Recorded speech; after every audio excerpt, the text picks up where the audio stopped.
L'Odyssée, l'organisateur du festival Mimos, le Festival international des arts du geste de Périgueux, a tenu une conférence de presse de clôture du festival. C'était le 8 juillet 2025 en présence de Nathalie Hélin, la directrice et programmatrice du festival Mimos. Il y avait le président de l'association de l'Odyssée, et Rodolphe Delcros, adjoint à la culture, et Émeric Lavitola, maire de Périgueux. Alors bonjour, moi je suis Nathalie Hélin, directrice de l'Odyssée et du festival Mimos. Émeric Lavitola, maire de Périgueux, Rodolphe Delcros, adjoint à la culture. Alors moi, ça sera déjà un propos généraliste, puis après on aura les éléments chiffrés. Vous dire que ça a été une belle édition Mimos. C'est inscrit dans le paysage périgourdin et même plus largement, parce que nous, on a pu constater qu'il y avait des gens qui venaient d'ailleurs, alors soit de l'agglomération, ça paraît plutôt logique, mais de la région. Moi, j'ai vu des Bordelais, j'ai même vu des gens du nord de la France, des gens de partout en fait, qui viennent exprès pour vivre Mimos et vivre la ville de Périgueux. Donc ça, je crois qu'on peut le souligner, hein. C'est une édition où on voit, on veut voir des arts du mime et du geste, on fait en sorte de pouvoir poser ses congés, ou si on est à la retraite, de profiter de ce temps pour venir sur la ville. J'ai eu aussi des retours comme quoi cette édition était très chaleureuse, et je crois que ça c'est important aussi, parce que ça peut se vouloir, mais c'est toujours difficile de le créer. Et l'ambiance qu'on a eue sur l'esplanade Badinter, sur les spectacles, sur que ce soit le in et le off. Alors le off, moi ça j'ai pas pu y participer, mais de ce que j'ai pu ressentir et même de ce que les spectateurs et les spectatrices m'ont dit, c'est qu'ils ont trouvé l'édition chaleureuse, proche, et que les artistes aussi, c'est toujours aussi grâce à eux qu'on obtient ça. Il y avait une vraie communion, et ça je dirais chapeau à la directrice qui est à côté de moi et aux équipes, parce que je pense que c'est difficile à créer ces moments-là, et on les a très bien vus aussi sur le bal final, le bal trad, où il y avait beaucoup de monde, les gens dansaient et étaient contents d'être là, de rester, et puis beaucoup de personnes m'ont dit bon, c'est fini, hein. Donc quand les gens disent c'est fini, c'est qu'il y a un peu de tristesse. Je crois qu'on a vécu une belle édition, en tout cas pour ma part j'ai pris beaucoup de plaisir, les élus également, et pour les retours que j'ai eus, ils étaient très positifs. Vous me direz que souvent les habitants ou les gens de passage vont pas aller toper un maire en disant que ça ne va pas, ce qui n'est pas vrai, parce que il peut m'arriver d'avoir un certain nombre de remarques et de critiques. Donc je me dis que là, quand même, si les gens viennent souligner l'aspect positif du festival, c'est que c'était une belle édition. Merci monsieur le maire. Nathalie Hélin.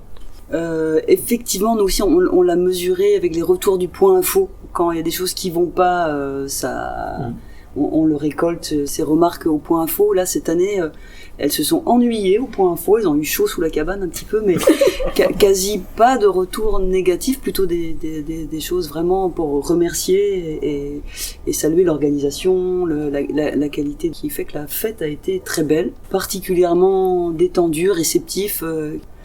Et après, je sais que on l'avait abordé comme ça en équipe quand moi j'ai proposé présenter la prog, que je savais que c'était une année, moi, que j'ai dit assez ronde, avec des spectacles qui allaient être simples à recevoir, simples à partager, je dirais, par rapport à l'année dernière où on avait inauguré avec Crowd de Gisèle Vienne, qui est une pièce très forte esthétiquement, mais qui dérange, qui déplace, et ensuite Sarah Balsinger, pareil. Enfin, c'était des gestes beaucoup plus possiblement pas évident à recevoir, mais avec des grandes qualités. Mais donc je savais que j'avais envie de apaiser quelque chose, en tout cas alterner dans l'écriture. Non pas que je veuille travailler que des éditions faciles, mais c'est dans l'alternance aussi des choses où tout d'un coup ça se présentait que peut-être il y avait quelque chose une autre histoire à raconter selon les éditions. Comment était l'inauguration cette année ? Comment était l'inauguration ? Chaleureuse. Chaleureuse. On était satisfaits. On a été quand même surpris de l'affluence. De l'affluence, ouais. Parce qu'on était sur le jour de canicule le plus important. Ouais. Et vous aviez, je crois qu'on a dit 3000 personnes. On était excentrés. Et c'était une journée où il avait fait particulièrement chaud. Donc une demi-heure avant le départ, on n'était pas sûr du tout du public qui allait pouvoir répondre au rendez-vous. C'est sûr que si on avait fait plein centre et un jour sans canicule, 3000 personnes un soir comme celui-là, c'était un succès par rapport à cette proposition. Donc ça a lancé Mimos En tout cas, ça c'était remonté l'année dernière au Point Info. Pour le coup, il faut lancer le festival, il faut une fête de début. Donc ça, dans ce dialogue qu'on a toujours avec le public, on entend, on essaye d'en tenir compte.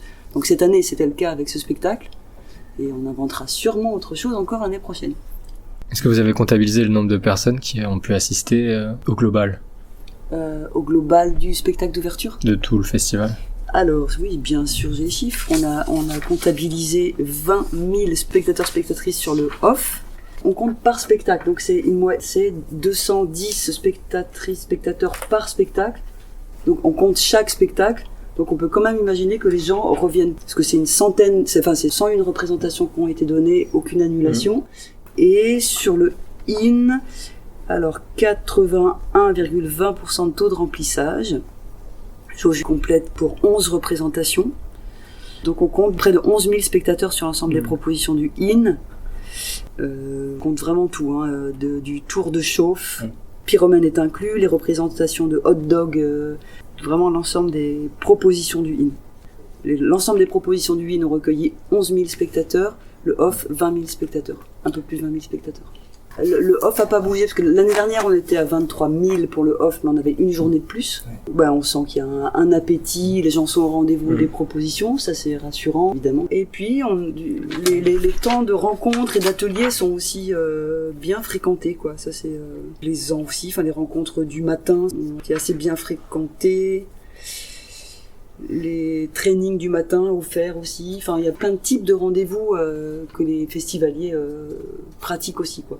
Donc c'est pas un festival que pour des spectacles, il y a aussi la dimension de la pratique qui est vraiment importante et qui a son public. Et je pense que c'est ça aussi l'esprit de Mimos, c'est qu'on peut faire un atelier le matin, assister à une rencontre professionnelle à un moment, et puis partir sur quelque chose de léger, il y a plein de types de rendez-vous, chacun peut écrire un parcours à la carte. Je pense que c'est ça aussi, ce succès. Quelque chose qui fonctionne bien, c'est le village. Ouais. Il y a l'enjeu de le faire évoluer, de continuer à en faire quelque chose de surprenant, parce que pour que ça dure, il faut le faire trembler un peu, quoi. Le soir de l'annulation, on a annulé un spectacle le jeudi, et en fait on se disait qu'il y aurait peut-être pas trop de monde sur le village. En fait c'était très très bien fréquenté, même sans spectacle en grande salle, donc on voyait vraiment que ça devenait un lieu de rendez-vous en dehors même de la diffusion, ce qui est un enjeu. Mimos est reconnu internationalement. Est-ce que Monsieur le maire Aymeric Lavitola a dit qu'il y avait beaucoup de personnes étrangères qui étaient venues aussi pour ce festival? Est-ce que vous savez comptabiliser combien de personnes sont venues? Est-ce que la gare a été fréquentée? Vous savez combien de personnes sont venues de partout pour apprécier tous les spectacles pendant que c'est quelques jours? Il faudrait mener une enquête des publics, enquête qu'on a lancée en saison pour mieux comprendre un peu qui sont les publics de l'Odyssée. C'est quelque chose qu'il faudrait mener aussi sur le festival, mais c'est des coûts ou des moyens à engager.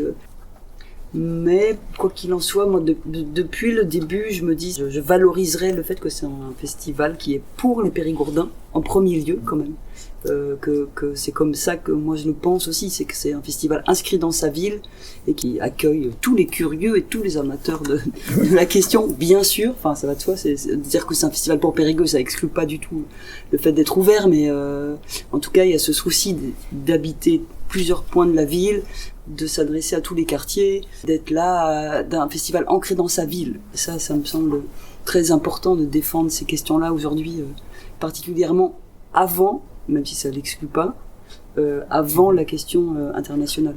Même si vraiment, j'insiste, ça l'exclut pas, parce que c'est son rayonnement aussi qui est attractif, mais un rayonnement qui s'appuie sur un ancrage, en fait. Qui s'appuie sur des partenaires aussi. Oui, c'est ça. Tous les ans, on collabore avec le Sans Réserve et avec Some Product pour l'organisation des concerts du village. Comme à la fin de chaque édition du Festival Mimos, la date des prochaines éditions ont été révélées. L'année prochaine, le festival aura lieu du 7 au 11 juillet, c'est-à-dire sur la première semaine des vacances scolaires.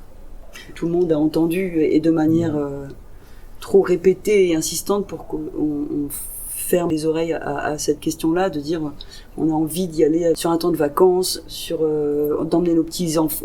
Beaucoup ce retour-là.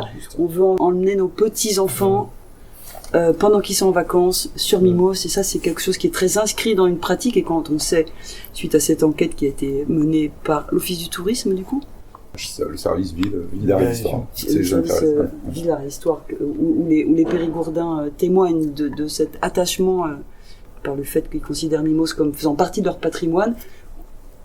Ça appuie vraiment ça, qu'on peut pas décider tout seul quand c'est aussi partagé. En fait, pour moi, c'est pas un festival qui... Oui, c'est ça. C'est un festival qui appartient à ses habitants en premier lieu, je crois. Et donc, qui est piloté, organisé, conçu par l'Odyssée, mais quand on entend de manière si insistante que les vacances, c'est le meilleur moment pour en profiter, on décide, après un essai qu'on répète, parce que c'est pas au premier vent qu'on se laisse démater, mais quand c'est aussi insistant, on dit ok. Donc voilà, donc l'année prochaine, en plus ce sera du 7 au 11 juillet. Espérons que ça soit moins caniculaire le 7 et 11 juillet 2026. Alors ça, par contre, on aura du mal à contrôler la météo. On va essayer. Monsieur le maire, faites quelque chose. Je vais essayer. Je vais y mettre toute mon énergie.